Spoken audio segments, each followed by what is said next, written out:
welcome to another pen video from me, Penultimate Dave. So I have here another pen in a very small box here, and if I turn it up the other way, you'll see it says Hongdian M2.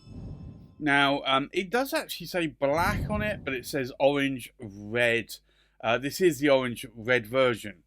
So I think let's open this box here, and I'm just going to use this paper opener or envelope opener to open that box. And if I remove it, you'll see it comes in this metal container. And if I lift the lid here, you will see a pocket pen. And let me remove that tin out of the way, and we'll zoom in a little bit more. This is the Hongdian M2, and this was actually gifted to me, sent to me by a friend, Dr. Joe Vitolo.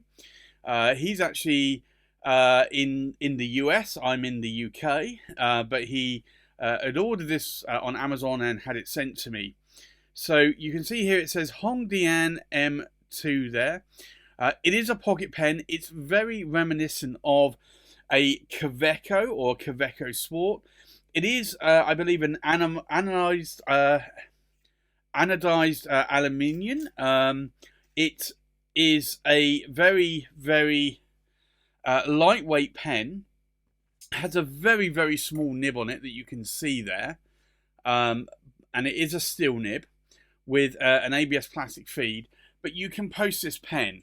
Now, without trying to post this pen, it's a little on the short side. It is a pocket pen, so yes, I could probably write with that just about, but I would struggle, and posting the cap makes it a lot better. It is a cartridge converter. I'm actually surprised they managed to get a cartridge converter in here. I was kind of expecting it to just be a cartridge, small cartridge, international cartridge, or maybe a squeeze converter. But now that I actually think about it, I might have to see if that would fit one of my Viscontis, the Speakeasy, because that could be a nice little converter. I think it's probably not going to fit. I think it's still a little bit too long. But you'll see it's a threaded cap, so you just screw it in there. The clip, I want to say you might be able to remove it. I think it's in there quite tight. I think it's recessed into a little groove there, so I think it might be difficult to remove it. But the clip is quite functional, that you can see there. It's a nice little pocket pen, and I've always wanted a Kaweco, and I want to say now I have one, but typically I don't, because it's not a Kaweco. But it's an interesting pen. I can see why people like these small pocket pens. You could chuck it in your pocket or in a handbag or a clutch bag. You could clip it onto maybe a notebook, or I'm just thinking like some of the smaller notebooks sometimes do have a very thin sort of pencil-like loops on them. You could probably fit it onto that. So I can see why people like these. They are fairly protected. It is a small nib though. That's the only issue that I have with this. I typically like number 6 size nibs. I'd like to say that this is a number 5. I want to say it's maybe a little bit smaller than a number 5 even. But it's actually quite nice to write with. The pen itself is actually quite lightweight. And I do like that. The only thing with this anodized or sort of PVD type plating is I do wonder if that is going to scratch off over time. It might be better with just a sort of standard plastic or resin color, or a standard metal, a brass or a steel or something like that. But for this, it's actually a nice pen. I like the colour actually, so I'm very glad that that Joe sent this to me in this colour, because it is a nice colour, sort of like a bronze, reddish bronze colour. And these do come in different colours, but I typically actually I do like this colour. So, and I think the gold trim works quite nicely. There isn't anything on the end cap there of the pen, just on the cap finial. But it's a little bit of a bittersweet sort of thing, because as much as I like this pen, it really is a knockoff or a clone or a copy of a Kaweco in many ways. And you see this a lot with the Chinese-made pens nowadays, that they are copying all the Western country version pens, and I just wish they would make their own style of pen in a different way. And this just, maybe it's not identical to a Kaweco, but it's not far off. And I do think that, unfortunately, it's a little bit of a clone. But if you want one of these Hongdian M2s, you can pick it up on Amazon, eBay, AliExpress, Alibaba, I think. Sort of all of the places that you would buy this pen from. So I think with that, let's do a size check. We'll do a weight check. We'll do a pen comparison. And then we'll do a writing sample. So the length of the pen, I did say it's a pocket pen.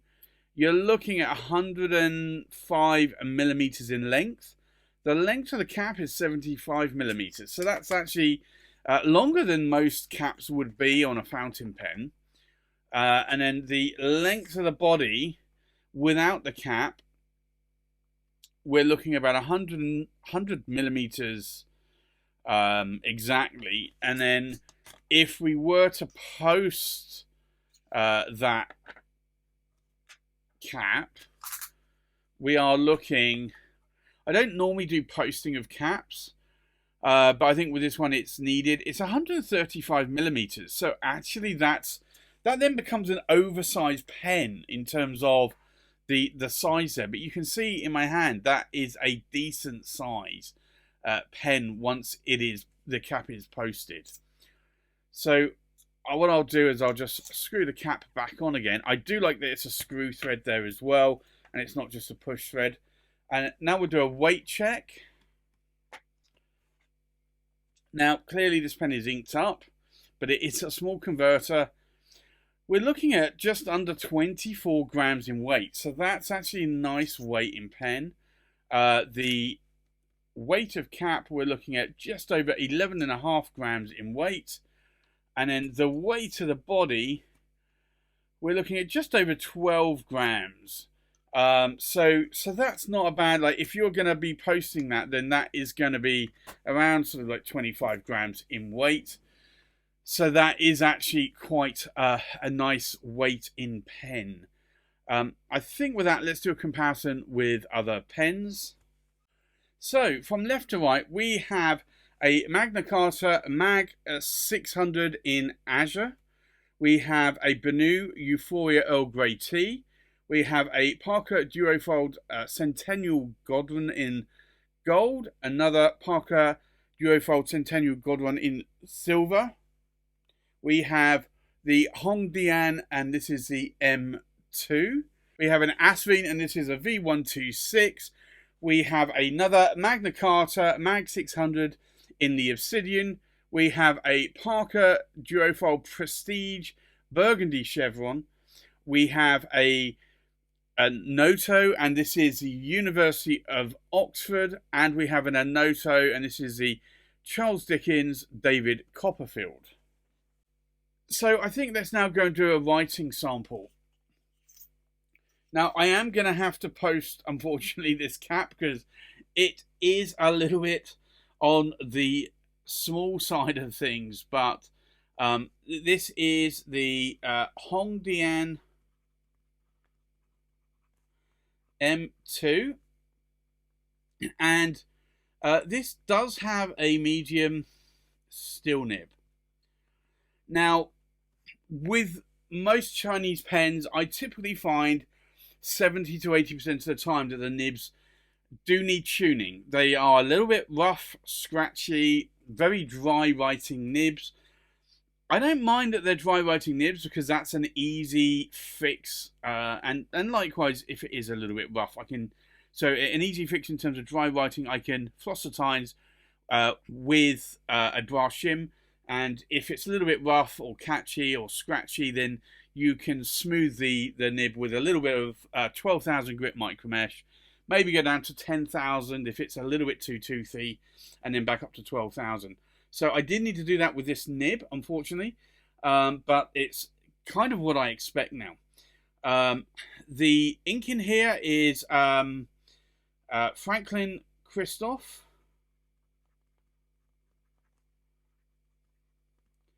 And it is Sweet Maroon. And I was thinking about trying to put maybe a more metallic red ink in there, but I thought, I should probably just stick with I could probably go with a diamond shimmer with a red ink with a gold shimmer. But I thought because it's a number 5 nib and those tines were quite tight, I thought I would just be a little bit more careful here. Now, in terms of line variation, this is a still medium nib. I would say this is actually coming in definitely more towards a Western fine nib. Even, I think when it was a dry writing nib, more towards an extra fine. Now, I can push that a little bit more, but I'm only going to get a Western medium out of it.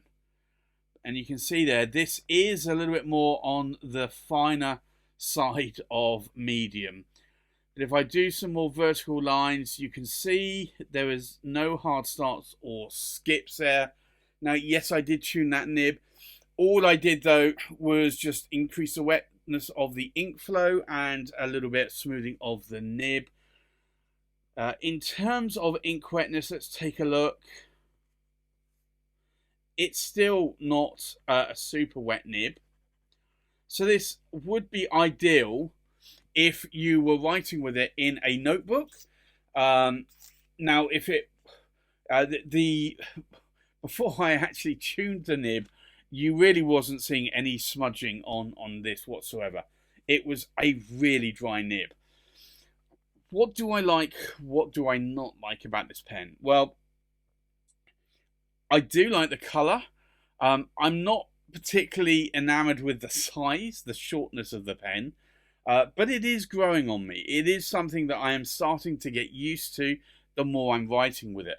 I've taken it to work and I've been writing with it, just jotting down a few notes here or there. I completely understand why people like this kind of pocket pen, because I can just put it in a pocket and not care about it, not worry about it. If it gets scratched up, it gets scratched up. So it's not one of my expensive fountain pens from that perspective. So I'm kind of glad, and also that it's a metal, a resin over metal. So from that perspective, I'm kind of liking that. I'm not into pocket pens though, as most of you will probably know by now. However, though, as I said, this is growing on me. What do I dislike about the pen? I think the thing that I dislike the most is that a lot of the Chinese nibs are still coming misaligned, scratchy, very dry writing nibs. No quality control in those nibs whatsoever. I've had a bunch of Jinhao 1919 nibs. About 3/4 or 2/3 of them probably have been scratchy, and about 1/3 not scratchy and writing perfectly. So I think the same I'm finding with Hongdian, and I'm finding the same with Asvine as well, or Asvine. So, and they're all Chinese nibs or Chinese made pens. So I'd say that's probably the thing that I dislike the most about that. However, it's not a bad pen for the price. So if you want something that looks a little bit like a Kaweco Sport, that's a pocket pen, but it's a little bit different in terms of the material and the color, then certainly check out the Hongdian M2. So there you have it. That's my unboxing and review of the Hongdian M2 with a medium steel nib. Thanks for watching. Please like, comment, subscribe, and I'll see you on the next pen video. Bye-bye.